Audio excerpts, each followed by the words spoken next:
Well, this is the last thing I was expecting to see today. And you know why? Because we're in Death Valley, and you know what this is? It's snow. It's real snow, and it's the sometimes vlog. Yeah. Look at this. It's a Buck Strickland snow angel. No, you got to use 2 arms like me. It's a vlog that happens sometimes, and it's happening once again, completely unexpectedly, in Death Valley National Park, in the mud and the blood and the snow up here at Wild Rose. No, what are they called? They called Wild Rose Charcoal Kilns? The Wild Rose Charcoal Kilns. We are up here looking at something completely alien looking, completely strange looking, something that may have inspired Luke Skywalker's Jedi Hut. Take a gander at these charcoal kilns built in the 1870s, all the way back then, to produce charcoal for a smelter, for a mine up here, somewhere near Death Valley, not in Death Valley. I think it was somewhere up in Inyo County or something like that, more towards the other side of the valley. But look at these giant charcoal kilns. So a kiln is a big furnace, and they would take, obviously, the wood. They came up high enough elevation out of Death Valley, away from Panamint Valley, to find these Pinion Pine trees. Well, some say that they're Pinion Pine trees. I say that's just their opinion, right? But these pine trees here, and they would use the logs from these trees. These ones obviously have just grown up around here. They are younger than the kilns. But they would use these to make charcoal for the smelters. Oh, listen to that. Can you hear that? Yabba dabba doy, yabba doy. Oh, yabba doy. Oh, this thing is dripping. It has ice around it, so it did snow. There was a little ice last night, and now it's dripping in here. But I gotta tell you, just walking in here, I can smell that like charcoaly fireplace, like kind of pinyon incense smell, just from the layers. And look at this, the layers and layers of charcoal. You can see the icicles on here. It's actually dripping on me right now. And so these have slowly dripped away over the years, over the last century or so. They have slowly dripped away. That's so cool. I feel like I'm exiting Yoda's Hut. And look how many of them there are over here. You got to step inside. It is so cool. They're getting all prepared, putting on gloves, getting all snow prepared. And I'm just jumping around, falling in it, laughing like an idiot, because that's what I do, and that's what I am. Look at this. I'm going to be all soggy later. There are icicles in there. It smells like charcoal. Wait, I got to get your reaction. You got to walk into one of these. Into this one? Oh. Yeah, walk into here and take a sniff. It's the smell that got me. And watch your head. Watch those icicles. Oh, put your eye out. You smell that? Biggest campfire leftover. What's that smell like? It smells like the incense that Allie burns, right? That Pinion Pine incense. Oh, I can't smell the pinion. It smells just like that, but isn't it charcoaly? And these are used in the 1870s and 80s. So I mean, oh really? Look at all the charcoal on the walls and all that ice. So wherever you see the bare wall, that must just be all the ice and rain dripped off all the stuff over a century. Look how funky. Yeah, don't do it to the historic structure. Throw it at a Pinion Pine. Well, some say they're Pinion Pines. You need to throw it at a person. Did you hear? I said some say they're Pinion Pines, but that's just their opinion. That's just their opinion. Yeah. There's Seth. Oh, hello, Seth. Go in, wait, come and smell. Come and smell. Come and smell. We're gonna get Seth to smell. A Seth. Whoa. Doesn't it smell like incense? Pinion Pine incense. This is cool. Allie has this kind of incense and she burns This is the pinion. I think this is cooler. Where's the rack? Huh? Oh, rack and pinion. Okay, I got that one. That took me a second. I thought you were gonna go with, if this is the pinion, where are the facts? Ah. But you went for a rack. A little more automotive. That's okay. And I wasn't expecting rack and pinion. But yeah, look at this. We only have a few minutes up here. I can't make this of a vlog is super long. I didn't have time to build it to scale or to paint it. So you'll have to forgive me for the unsort of studied, unhistory thing. Now, interestingly enough, years and years and years and years and years and years and years ago, I'd say 2015, 2016, something like that. I came up this far into Death Valley, up to the Wild Rose Campground. You'll have to Google where that is. It's up in the mountains to the west of Death Valley proper. And I got as far as the Wild Rose Campground, the rental, and there was a big heat wave in Death Valley. Down in the valley, like a really, really bad heat wave. And so I had to give up my hiking plans and all that stuff. I think I did film a sometimes vlog down there. And then I drove all the way up to Wild Rose Campground, which is about 7, 8, 10 miles down the road. Oh, sorry, I took the microphone away from me. Not used to these microphones still. Down the road, that way, back down the road. And I got to the campground. There was a weird guy there. The rental car was making a weird knocking sound, and I don't know anything about cars, as you could tell by how long it took me to get the rack and pinion joke. And and so it took me. Was this a little one? Look at this. Was this like a little kiln, or was this like Yoda's hut for the? I don't know. Maybe they had a little Yoda living out here.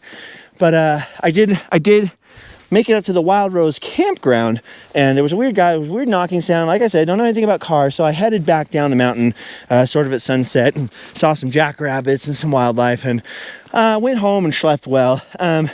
But my goal was, if I had gone to Wild Rose Campground, which is way higher elevation than Death Valley proper, the reason I wanted to get up there in the first place was to get up and out of the heat wave. It's cooler at higher elevations. And I thought, oh, well, the next morning, if I had stayed in the campground, I was going to come up here and see these Wild Rose charcoal kilns. Now, I didn't realize you need a four-wheel drive car. Oh, never mind. What happened? Okay, I'll be back. I didn't realize that you needed a four-wheel drive vehicle to get over to the charcoal kilns. It's a bit of a dirt road. It could be rough. It's rough now because there's been snow and rain and stuff like that. And then you need even higher clearance four-wheel drive to get past this point up towards the trailhead for Telescope Peak and stuff. So this is a place I wanted to come for years and years.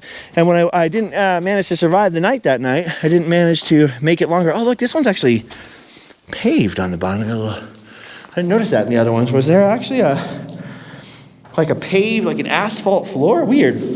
Anyway, since I didn't make it through the night, I never made it here. So this is like years in the making for me to come out and finally see these Wild Rose charcoal kilns.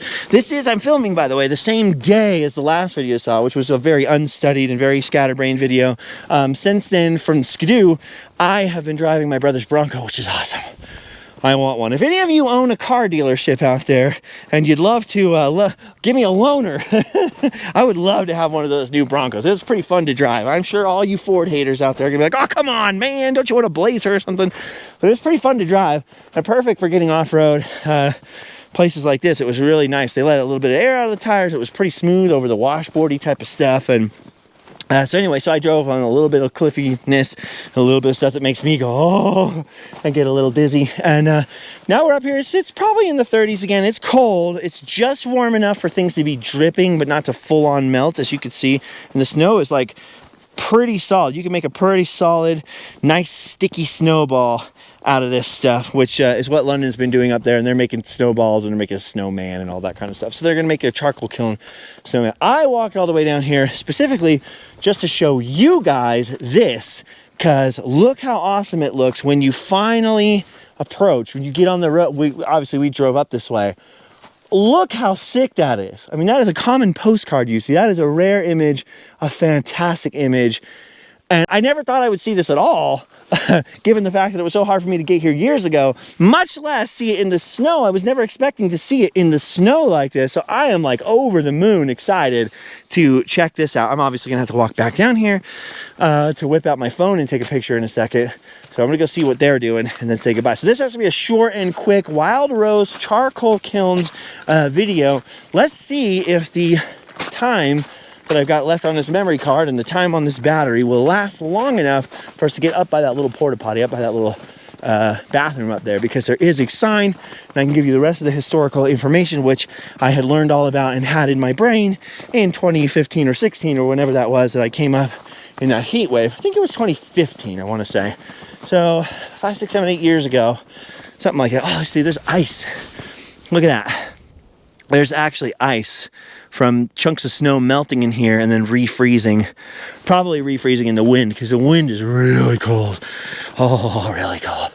So I'm going to go up here and see if I can give you just a little bit of historical information, because obviously, since I first learned about this and learned oh wow, they built it in this time, and it was for this mine, and it was for this thing, I've since forgotten quite a bit of that information in the last 8 years. Oh, getting a little winded again. We are at pretty high elevation.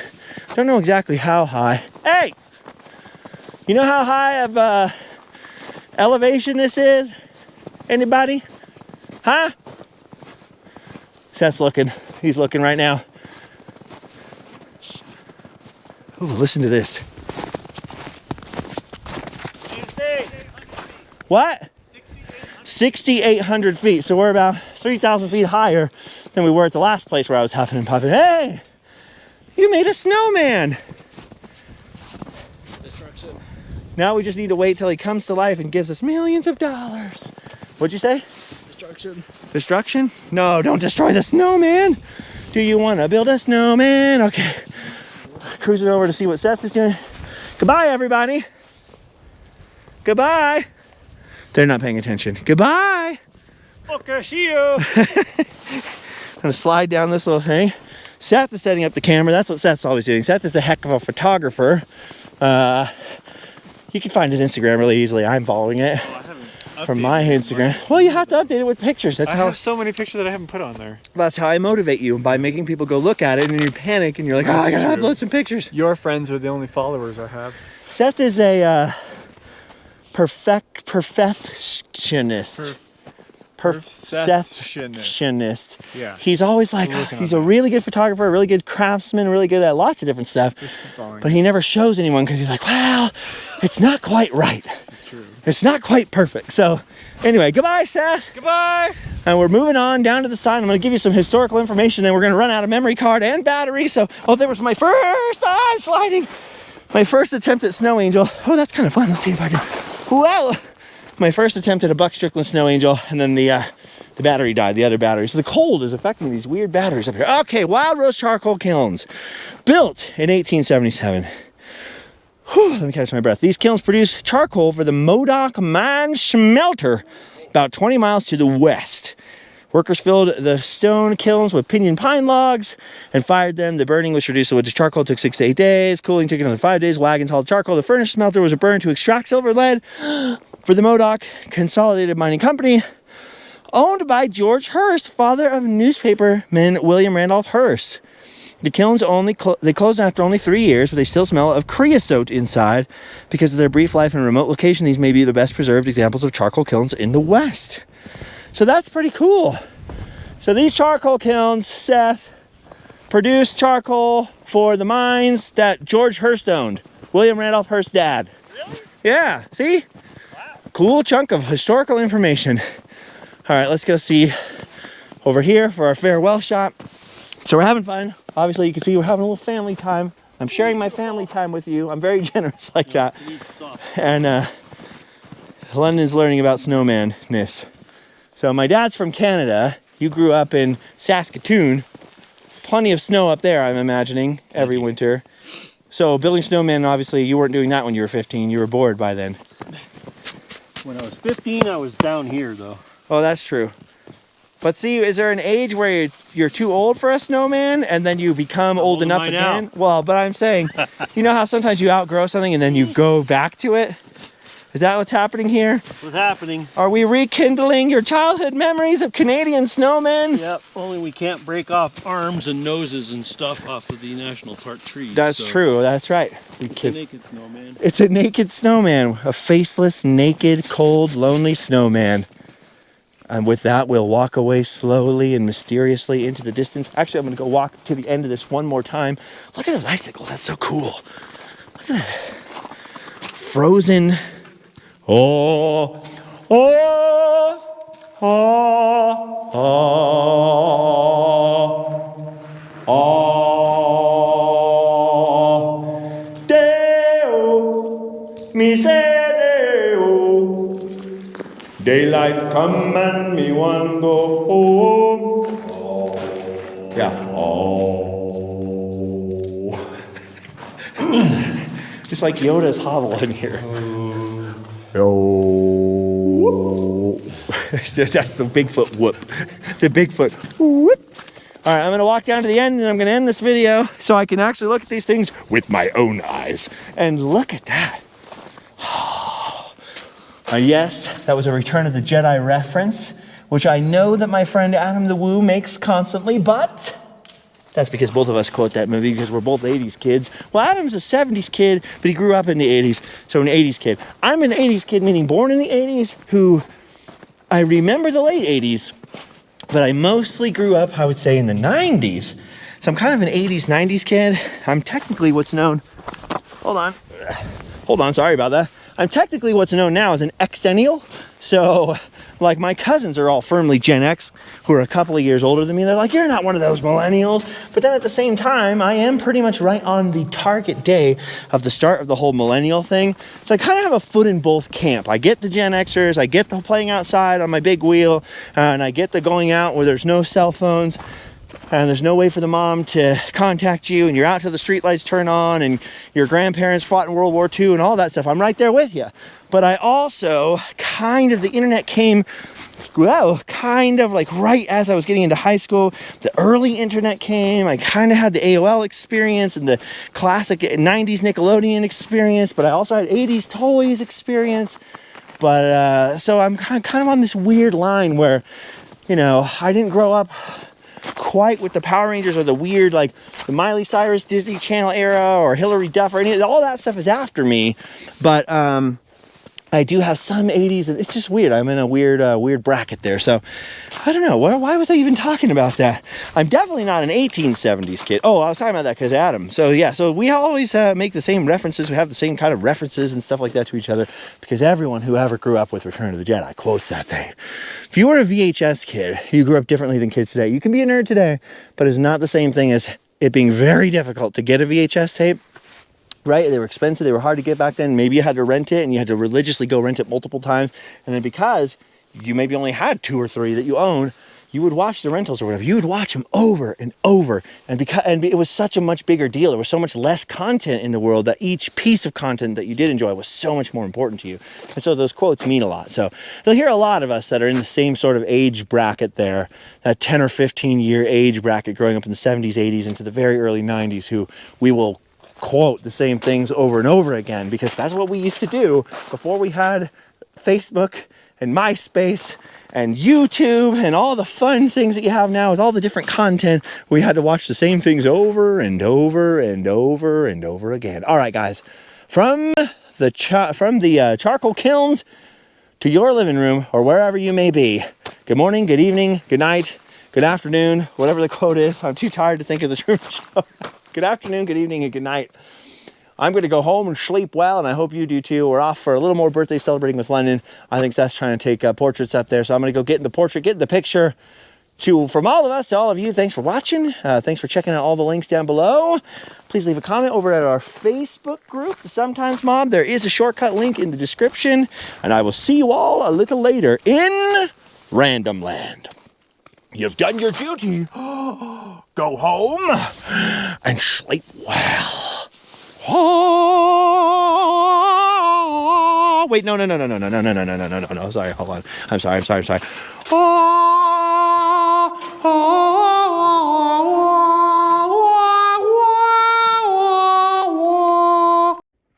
A rare sighting of a California Sasquatch. Look at that, little wildcat holes, mine shafts, all over these weird high valleys. And the London, 16-year-old London. You're so old. What are you gonna do now? I don't know. I'm going to Disneyland, is what you're supposed to say. Oh.